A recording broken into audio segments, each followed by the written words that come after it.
Hello and welcome to Cryptid by State, Colorado. We have a new month and that means a new Cryptid by State video. This highly requested state took a strong lead in votes early on and never looked back. As such, I am eager to uncover what cryptids are said to roam about this area, and I am sure you won't be disappointed with what we find. I will note that Colorado has a strange occurrence, where a lot of creatures fall into a category that I consider lumberjack tales.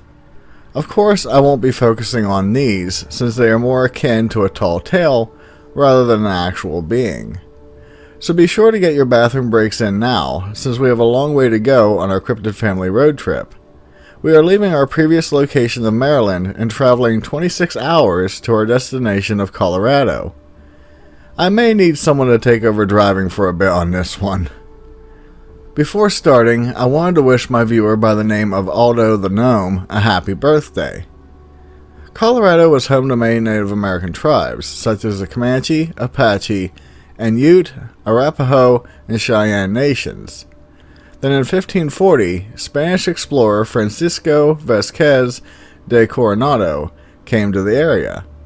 Then on July 11th, 1598, a conquistador named Juan de Oñate laid out the settlement along the Rio Grande, and this would later become a province known as Santa Fe de Nuevo Mexico. Other settlements were established, but conflict with the United States would arise after the Louisiana Purchase in 1803. With this agreement, much of the Midwest was purchased from the French, and this included more than half of the land that made up Colorado. Spain had a real problem with France selling their lands. Negotiations then took place, and in 1819, Spain sold a portion of their land, including Florida, in the Adams-Onís Treaty. Not long after this, Mexico started to fight Spain for their freedom, with the aptly named Mexican War for Independence. Mexico won this battle, and on April 24, 1821, the Treaty of Cordoba was signed, stating as such. In 1846, the Mexican-American War erupted, and by the end of the battle, the U.S. acquired much of the land that we know today, including Colorado. On February 28, 1851, during the Territory Acts, Colorado, Kansas, Nebraska, Utah, and New Mexico all became their own territories. As I have stated in previous videos, these tracts of land included many areas that would later become states. On August 1, 1876, President Ulysses S. Grant made Colorado the 38th state to be admitted to the Union. With this ceremony, Colorado was given the nickname the Centennial State. The name of Colorado was first mentioned in 1776 by a Spanish priest named Silvestre Velez del Escalante, who claimed that the Native Americans called the Colorado River by the name El Rio Colorado. Although in saying that, I am under the impression that the actual name was originally pronounced Color Droha or Droho. This is due to the river having a red color from silt, and many say Colorado meant color red. So it only makes sense that the original name was more than likely Color Droho, which sounds very similar to Colorado. Now, Colorado has a very unique looking flag. The state has had many flags in its history, including the one you are seeing now, which was official for the time period between 1907 and 1911. After this, a man named Andrew Carlisle Johnson designed a flag that looks a lot like the one we know today.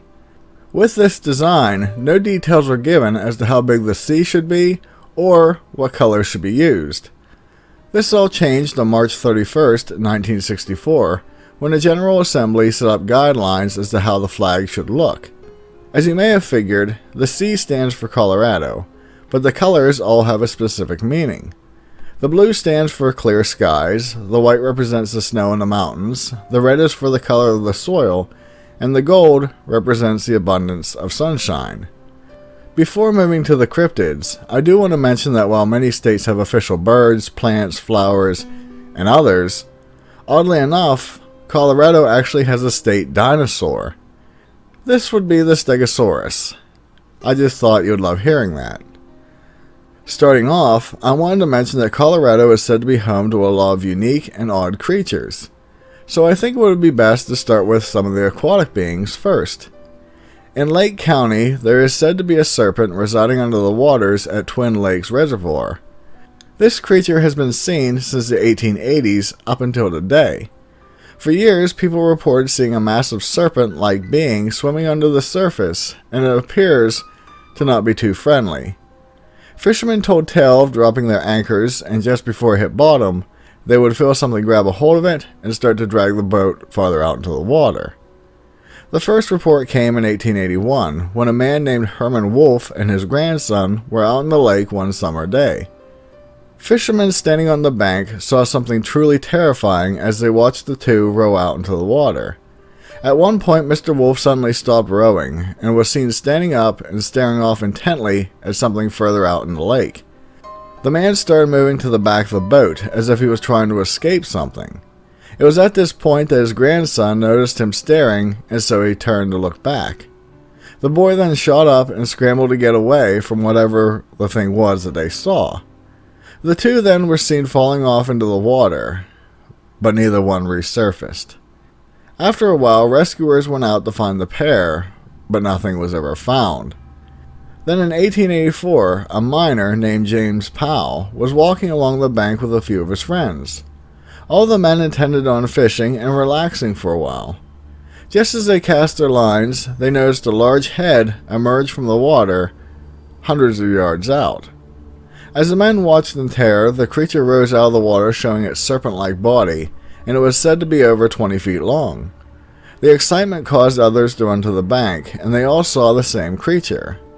Now, it should be noted that a report did show up between those two previous sightings, but in that story it was discovered that someone had used the Newfoundland dog to perpetuate a hoax. In saying that, sightings still do occur, so I can't rule out the other reports just because of one hoax. At one time, there was a resort set up on the other side of the lake for the wealthy. The only way for guests to reach the resort was to board one of the two steamboats used by the property to ferry people over. On one fateful trip, a ship named Dauntless was making its way across the water when it suddenly was struck by the lake monster. The creature swam away, but the ship was damaged and quickly sank. Rumor has it that this accident was quickly covered up to try to keep tourists coming to the resort. The next cryptid is one that I'm on the fence about, but I wanted to mention it for posterity. Apparently there is a creature known as Blue Dilly that lives in the Lake Dillon Reservoir. This creature is said to be gray in color, has the body of a dolphin, but instead of flippers, it has wings like a manta ray. This creature isn't known to be dangerous, but does like messing with people while they're on the water. In one story, a couple were in separate kayaks, and they kept being pushed intermittently by this creature. Now, I hesitate to talk about this being, since the only source I could find was some online book written by a random guy. In this, he claims all kinds of things, such as knowledge of it being supposedly suppressed by a secret society. This throws up my warning flags, but I feel the need to include it, just in case there are known stories about it outside of this guy's book. Now, going from the water, we head back to land. There have been many reports through the years of people seeing small dinosaurs still roaming about. The skin color varies, but all describe seeing something that stands around 3.5 feet tall and about 5 to 7 feet long, and walks on their hind legs. They are said to have very strong muscular hind legs, tiny front limbs, sharp pointy teeth, and a very thick tail. These beings are collectively known as river dinosaurs due to them frequently being seen around water. Although in saying that, there have been many sightings of them away from the water. The first report came from Pagosa Springs from a woman named Myrtle Snow who saw 5 of these creatures in 1930. While playing by the river, she spotted what she called baby dinosaurs just walking about, but they quickly ran away when they noticed her. Later, farmers started having issues with something killing their sheep, and at one point a farmer actually shot and killed one of the dinosaurs. Myrtle states that the body was kept in the barn for quite some time. She says it was gray in color, had a long stout tail, a head like a snake, short arms that looked like chicken feet, and it was covered in fine gray hairs.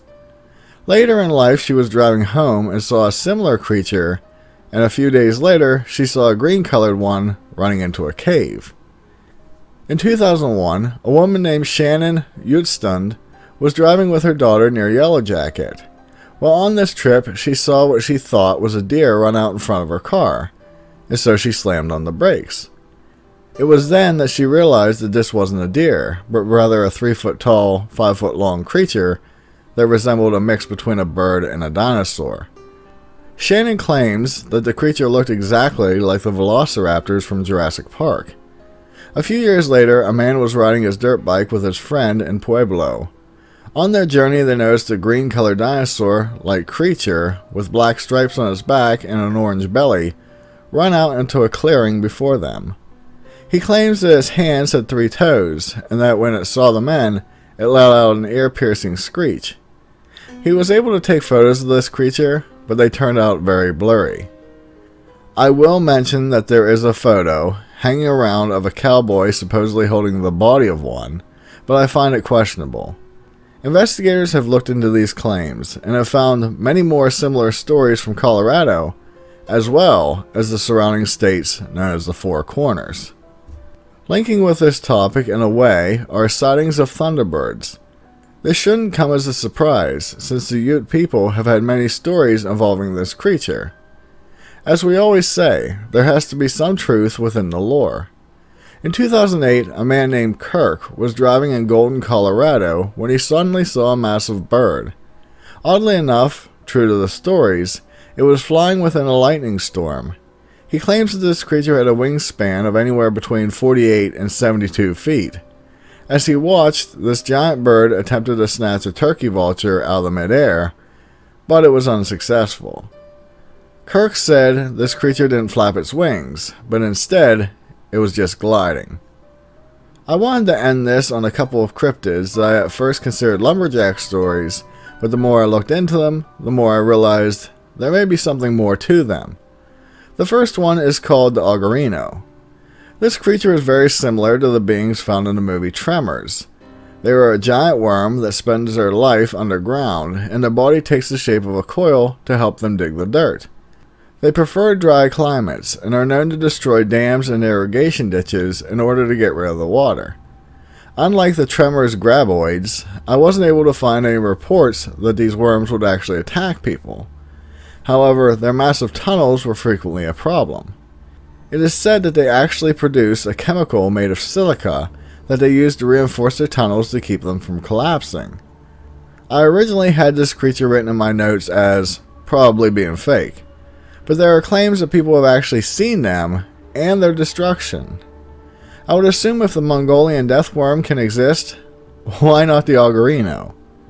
Finally, our last cryptid seems very much in the realm of tall tale, but then again, maybe not. It is known as the glockus. Now, there is another creature by the same name in Connecticut, but they appear to be different. This creature also has the name of devil cat. It is described as being a mix between a bear, dog, lion, and panther. It does have an appetite for livestock and has caused many farmers grief. Now, its paw prints resemble a mountain lion, and it has a shriek of a call that is akin to a hyena. The last feature is that it is said that if you look into its eyes, it can paralyze you and make you forget what has happened. Up until that last part, this seems pretty obvious. At first, I said it was fake, but now I feel it is another elusive animal that has been spotted in this state, and that would be a puma. As usual, I couldn't get to every cryptid, but here are a few honorable mentions. It should come as no shock that much like every state so far, Bigfoot can be found here. As an odd twist, there are claims that a Yeti can also be found high up in the mountains. With these type of beings, there are tales of a creature known as the Colorado Howler. Reports are rare, and as such it is confusing to figure out if this is a Sasquatch or the creature known as the Ozark Howler. Reportedly, there is a being known as the Frog Boy that is said to make its home in the swamps of Brighton. I would have liked to talk about this creature more, but stories are hard to come across. As I stated in the beginning, it was sort of hard uncovering cryptids for the state, since so many fall into the category of lumberjack tales. Apparently, the mountain-dwelling whale-like creature known as the slide rock boulder has become so popular as of late that it has overtaken Bigfoot topics. I understand the lore behind this being is quite interesting, but it is pure fantasy. Two other creatures that I frequently saw mentioned were trolls and Tommyknockers. I really wanted to include both of them in this video, but I couldn't determine if trolls were actually seen as a being, or if they're simply a symbol. With Tommyknockers, I feel that they also fall into the realm of tall tales, but this time involving miners. So, I hope you enjoyed this, and more importantly, I hope I made Colorado proud. I will admit that this state did give me a bit of an issue, since so many cryptids are based in tall tales. I also must thank one of my viewers who goes by the name WolfKid Werewolf Channel, since earlier he compiled quite an extensive list of creatures. So thank you for that. But I must mention he stated Colorado had werebears, but I couldn't find anything about that. If you haven't yet done so, do please consider subscribing to my channel for more content like this. Also, it would be greatly appreciated if you could share my videos with someone you know who may enjoy this type of genre. With that, be safe, and I'll see you in the next one. Later.